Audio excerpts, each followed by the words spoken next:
کہ معاشرہ ٹھیک نہ ہو تو فرد کے لیے ایمان کے تقاضے پورا کرنا آسان نہیں ہوتا. گھر کی زندگی ٹھیک نہ ہو تو گھر کے سربراہ کے لیے ایمان کی زندگی کے تقاضے پورا کرنا آسان نہیں. اس لیے ناکامی سے بچنے کے لیے صرف اپنی ذاتی دینداری کافی نہیں کہ اولاد کہاں جا رہی ہے، بچیاں کہاں جا رہی ہیں، گھر کا کیا نقشہ ہے، معاشرے کا کیا زندگی کا چلن ہے، بس میں دیندار ہوں. نہ فرمایا انسان خسارے میں رہے گا. اس لیے کہ بس اوقات ایسا ہوتا ہے کہ ایک ہی گھر سے دو افراد جب نکلتے ہیں، باپ اور بیٹا، تو لگتا ہی نہیں ہے کہ دونوں ایک گھر سے ہیں. ان دونوں کی زندگی میں اتنا فاصلہ ہوتا ہے. بوڑھی ماں بھی نکل رہی ہے اور آج کی روشن دنیا کی روشن تعلیم کی ڈسی ہوئی بچی بھی نکل رہی ہے، تو دونوں کی زندگی میں اتنا فاصلہ ہے، لگتا ہی نہیں ایک گھر سے نکل رہے.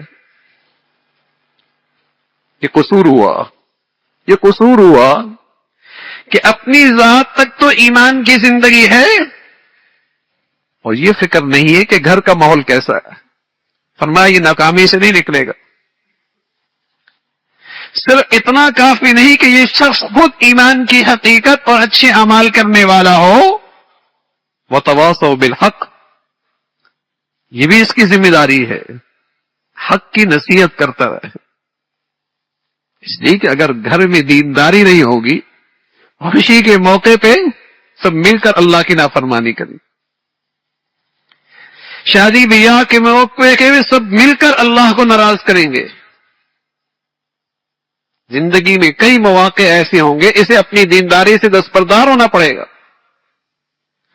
معاشرہ بگڑ جائے گا تو ایک گھر معاشرے کے اندر دینداری کے ساتھ گزارنا آسان نہیں.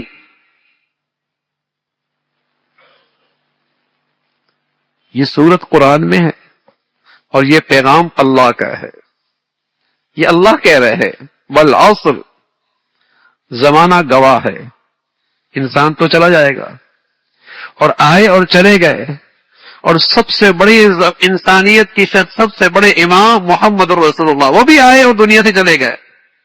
لیکن صدیوں سے جو چیز گواہی دے رہی ہے وہ زمانہ دے رہا کہ انسان ناکامی کی طرف جا رہا اور انسان کا نقصان ہوتا چلا جا رہا، کہ لاکھوں کروڑوں انسانوں نے زندگیاں گزار دی اور اس زندگی سے نفع نہیں اٹھایا.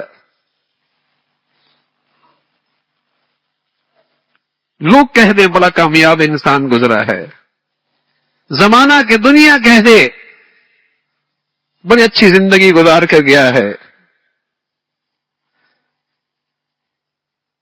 دنیا کے ذرائع ابلاغ میں ڈنکا بجا ہو، بڑی شہرت پائی تھی اس نے دنیا میں، اس کا کوئی اعتبار نہیں ہے. یہ چیزیں قابل اعتماد نہیں. قابل اعتماد بات اللہ کی ہے کہ زندگی اس کی کامیاب ہے اور زندگی اس کی ٹھکانے لگی ہے جس نے اپنی زندگی کے سرمایے سے ایمان کی حقیقت پائی اور زندگی اچھے اعمال پہ آئی اور زندگی اس طرح گزری کہ ہمیشہ حق کا دائی رہا، حق کا دائی رہا، اور معاشرے کو، سوسائٹی کو، اپنے دائیں بائیں کو، اپنے ماحول کو نیکی پہ جمنے کی تلقین کرتا رہا. بیٹے کا رخ کہیں اور ہے، باپ مطمئن ہے میں اہتمام سے نماز پڑھتا ہوں. اولاد کیا کما رہی ہے، باپ مطمئن ہے میری زندگی اچھی گزر رہی ہے نا. اللہ کریم کا ارشاد ہے انسان خسارے میں ہے، بڑا گھاٹا کر رہا ہے، اس کی زندگی ضائع ہو رہی ہے. زندگی کی فلاح اور کامیابی اس انسان کے لیے ہے جس میں چار خوبیاں موجود ہوں. ایمان کی حقیقت نصیب ہو، زندگی اچھائیوں پر ہو. اور اچھائیوں کا معیار کیا ہے؟ ایک شخص آئے کہنے لگا یا رسول اللہ احب ان اکون اعبد الناس، میں نیک بننا چاہتا ہوں اور سب سے نیک بننا چاہتا ہوں، سب سے اچھا بننا چاہتا ہوں. تو پیارے رسول صلی اللہ علیہ وسلم فرمانے لگے اتق المحارم تکن اعبد الناس، حرام سے بچ جا، سب سے بڑا نیک بن جائے. کوئی بات نہیں، تیری زندگی میں وظائف نہیں ہے، نفلی عبادات نہیں ہیں، زیادہ تسبیحات نہیں ہیں، رات کو نہیں اٹھ پاتا، نفلی عبادت روزے صدقے نہیں دے پاتا، کوئی حرج نہیں، بس اس کا اہتمام کر لے، تیرے حکم میں، تیری زندگی میں کہیں اللہ کی نافرمانی نہ ہو، کہیں اللہ کا حکم نہ ٹوٹے۔ اتق المحارم تکن اعبد الناس، حرام سے بچ جا، سب سے بڑا نیک بن جائے۔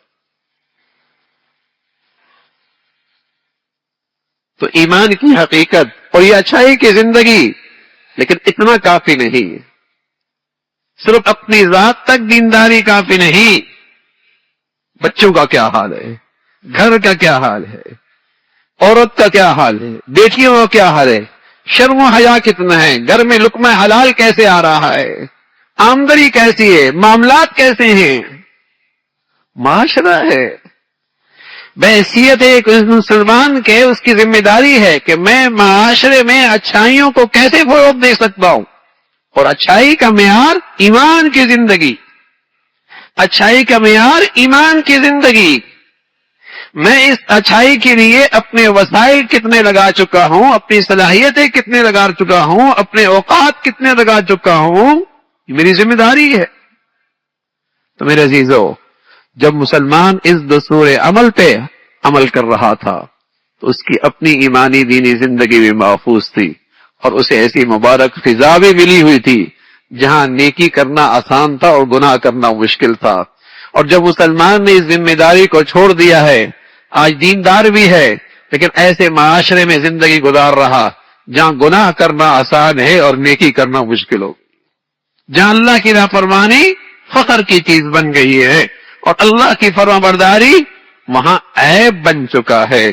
تو میرے عزیزو، یہ چار ذمہ داریاں، یہ اللہ کا پیغام ہے۔